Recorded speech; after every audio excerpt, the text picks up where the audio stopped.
স্বাধীনতোত্তর বাংলাদেশে নানা প্রেক্ষাপটে 5 বার জরুরি অবস্থা ঘোষণা করা হয়।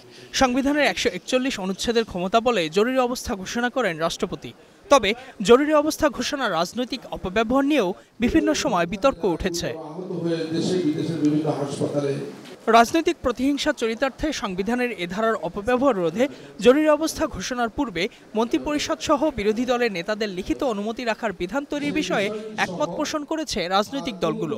রাজধানীর ফরেন সার্ভিস একাডেমিতে জাতীয় ঐকমত্য কমিশনের 12তম দিনের বৈঠকে এ সিদ্ধান্ত নেওয়া হয়। তবে জরুরি অবস্থা চলাকালে নাগরিকের জীবনের অধিকার ও নাগরিক মর্যাদা খর্ব করা যাবে না বিধান রাখার বিষয়েও একমত দলগুলো। যেহেতু জরুরি অবস্থা একটি জরুরি বিষয় এবং এই সময় সরকারকে তড়িৎ সিদ্ধান্ত নিতে হয়, সেই ক্ষেত্রে এটি এক্সিকিউটিভের কাছে থাকাই বাঞ্ছনীয়। একই সাথে বিরোধী দলের একটি উপস্থিতির প্রস্তাব এসেছিল ঐকমত্য কমিশনের আলোচনায়। আমরা সেই ক্ষেত্রে বলেছি প্রধান বিরোধী দলের যিনি থাকবেন তিনি এই বৈঠকে উপস্থিত হতে পারেন এবং তার মতামত তিনি প্রদান করতে পারেন। তো এতে করে একটা সরকার এবং বিরোধী দলের মাধ্যমে একটা ন্যাশনাল ক্যারেক্টার বা শেপ এখানে আসছে এবং ধন্যবাদ জানাই সব রাজনৈতিক দলগুলোকে। আমরা সকলেই এই বিষয়ে ঐকমত্য পোষণ করেছি যে এই জরুরি অবস্থা ঘোষণা যেন রাজনৈতিক হাতিয়ার হিসাবে ব্যবহৃত না হয় সে ব্যাপারেও ঐকমত্য পোষণ হয়েছে আগে। কিন্তু এর প্রেক্ষিতে কি কি পরিবর্তন সংবিধানে আনতে হবে সেই বিষয়গুলোতে আগে বিস্তারিত আলোচনা হয়েছিল, কিন্তু ঐকমত্য আসা যায়নি। আজকে যেটা কনক্লুশনে আসা গেছে। রোববার সকালে জরুরি অবস্থা নিয়ে ঐকমত্যে পৌঁছানোর পর মধ্যাহ্নভোজের বিরতি শেষে শুরু হয় প্রধান বিচারপতি নিয়োগ প্রক্রিয়া নিয়ে আলোচনা। আপিল বিভাগের জ্যেষ্ঠতম বিচারপতিকে প্রধান বিচারপতি হিসেবে নিয়োগের বিষয়ে একমত হয় দলগুলো। সাধারণভাবে জ্যেষ্ঠতম ব্যক্তি আপিল বিভাগের তিনি প্রধান বিচারপতি হিসেবে নিয়োগ পাবেন।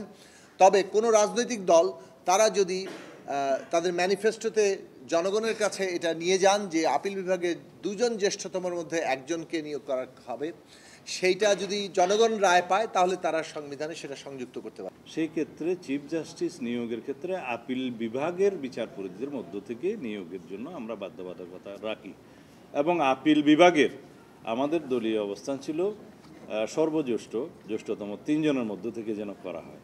পরে হাউজে আলোচনার পরে আমরা একটা জায়গায় এসেছিলাম যে সিনিয়র মোস্ট 2 জনের মধ্য থেকে যেন রাষ্ট্রপতি চিফ জাস্টিস নিয়োগ করেন। এদিন আলোচনায় গুরুত্ব পায় তত্ত্বাবধায়ক সরকার ব্যবস্থা গঠন।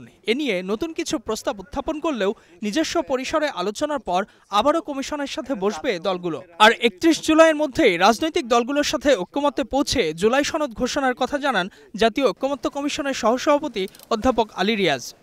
ইতিমধ্যে যে সমস্ত প্রস্তাব ফ্লোরে উপস্থিত হয়েছে সেগুলোকে বিবেচনা করে এবং কমিশনের পক্ষ থেকে যে প্রস্তাব হাজির করা হয়েছে আজকে সেগুলোকে সমন্বিত করে আমরা একটি প্রস্তাব হাজির করতে পারবো বলে আশা করছি।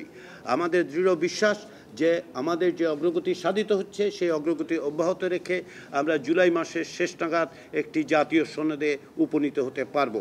সংস্কার আলোচনায় অগ্রগতি হচ্ছে সন্তোষ প্রকাশ করে সবাইকে আরও আন্তরিক হবার আহ্বান জানান তিনি। Ijazur Rahman, star news, Dhaka.